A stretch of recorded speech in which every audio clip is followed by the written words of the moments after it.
It's crazy how a single moment can just shatter everything. I mean, you have this whole life planned out, this perfect picture in your head, and then boom, it's gone.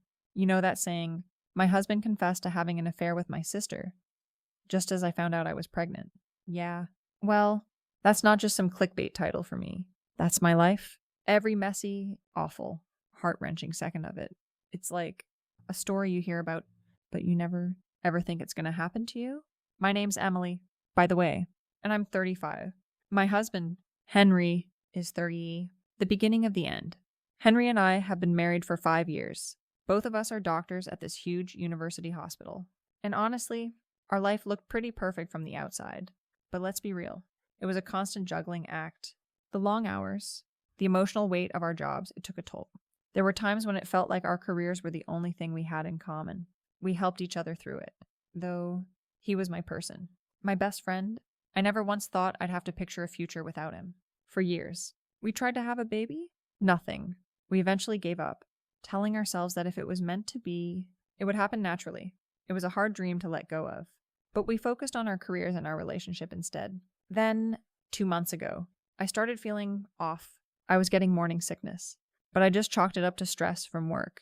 I figured I'd take a pregnancy test just to rule it out. You can imagine my shock when it came back positive. After all that time, all those years of trying, there it was. A new chapter. I was so excited to tell Henry. He was away at a medical conference, so I decided to wait until he got back to tell him in person. This wasn't news you share over a text. I had this whole plan.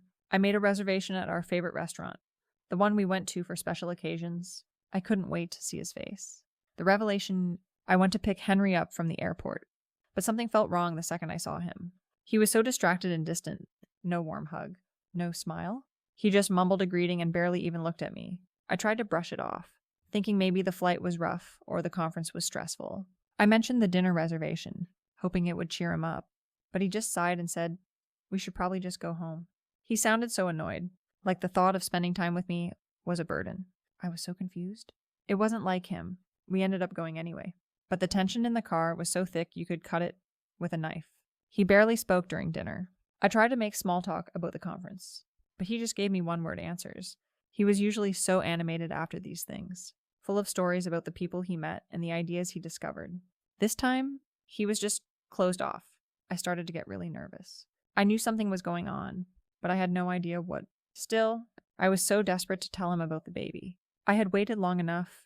Just as I was about to say it, he looked up from his plate and said it, in a calm, low voice. He said, I have been unfaithful to you.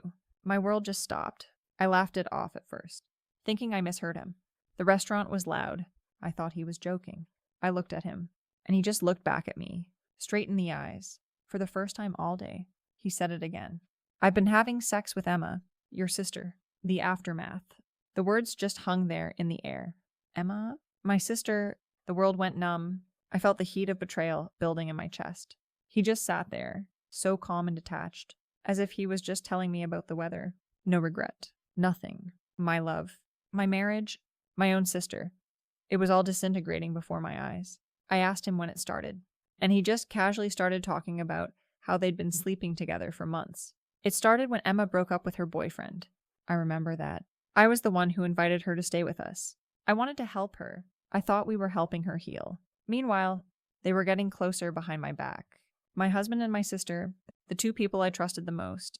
I felt sick. I grabbed my keys and ran out of the restaurant, not caring who was watching. He started calling me, but I didn't pick up until I was in the car. And what did he do? He yelled at me. He was mad that I overreacted in front of everyone. He didn't even apologize. I just screamed at him to leave me alone and hung up.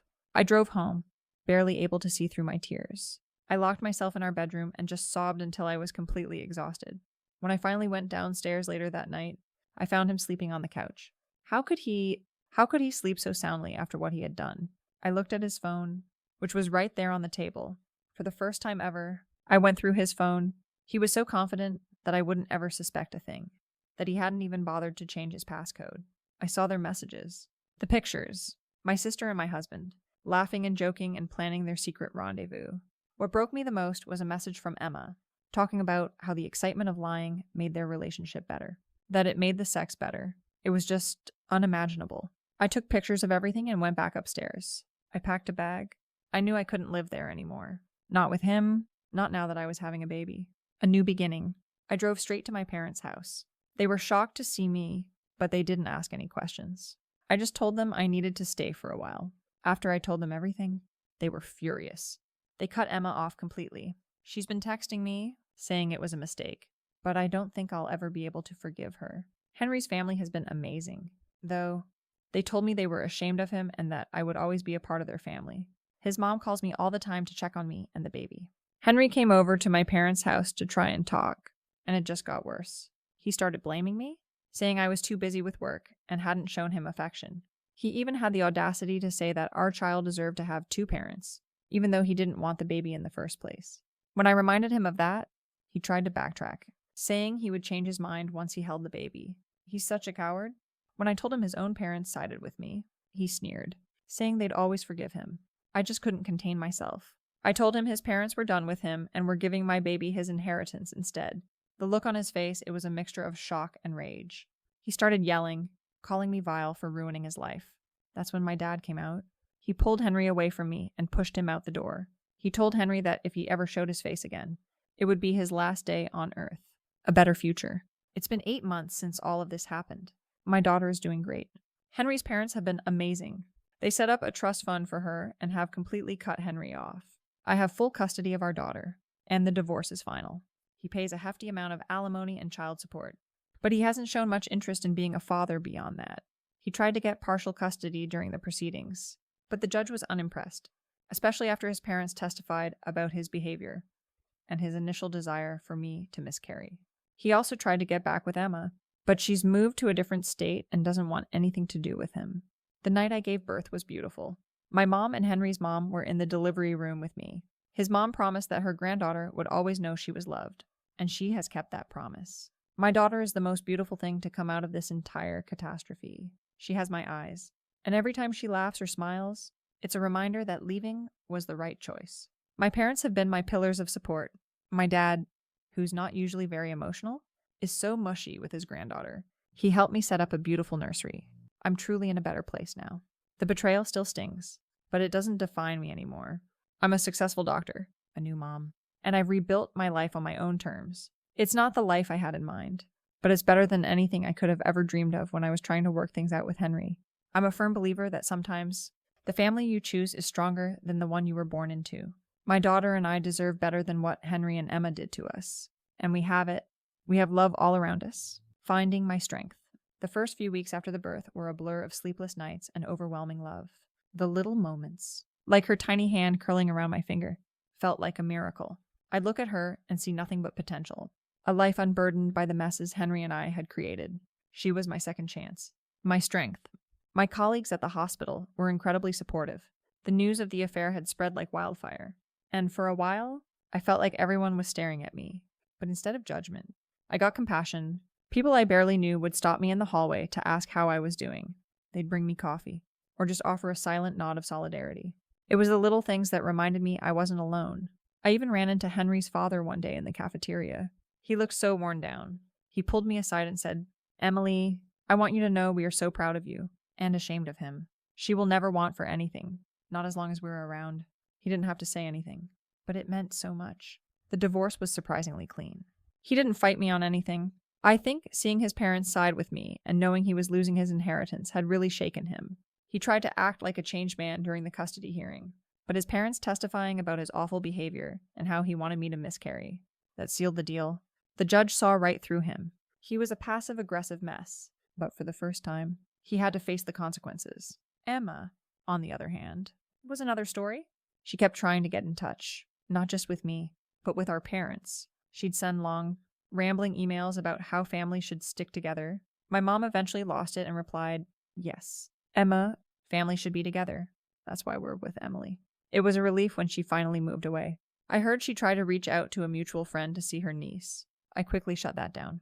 I'll never forgive her. She may be my daughter's biological aunt, but she forfeited that right the moment she decided to sleep with my husband. There's a strange irony in it all. Emma's ex cheated on her with a coworker, and she sobbed on my shoulder, telling me how she could never do something so awful to someone, all while she was doing just that. It just proves what a master manipulator she is. But I'm not letting that fester anymore. I have a beautiful, healthy daughter who has Henry's family wrapped around her little finger.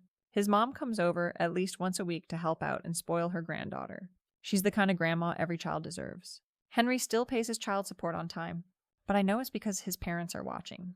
He hasn't tried to see our daughter. And honestly, I don't want him to. He's reportedly trying to win Emma back, but she's moved on. He lost both of us, and he has nobody to blame but himself. My life isn't what I planned. I'm a single mother, navigating a challenging career and a brand new life. But every day, when I look at my daughter, I know I made the right choice. She is the light in my life, and I'm surrounded by people who love and support us. The family you choose, that's what it's all about. My dad, who was always so stoic, melts into a puddle of mush every time he sees her. My parents helped me set up a beautiful nursery, and my colleagues have become my closest friends. I'm not just a woman who was cheated on by her husband and sister. I'm a mother, a doctor, and I'm building a new life on my own terms. It's not the life I had in mind, but it's better than anything I could have ever dreamed of. I have love, support, and the most beautiful little girl in the world. I don't know what the future holds, but I know it's a future I'm building for us, and that's a future worth fighting for.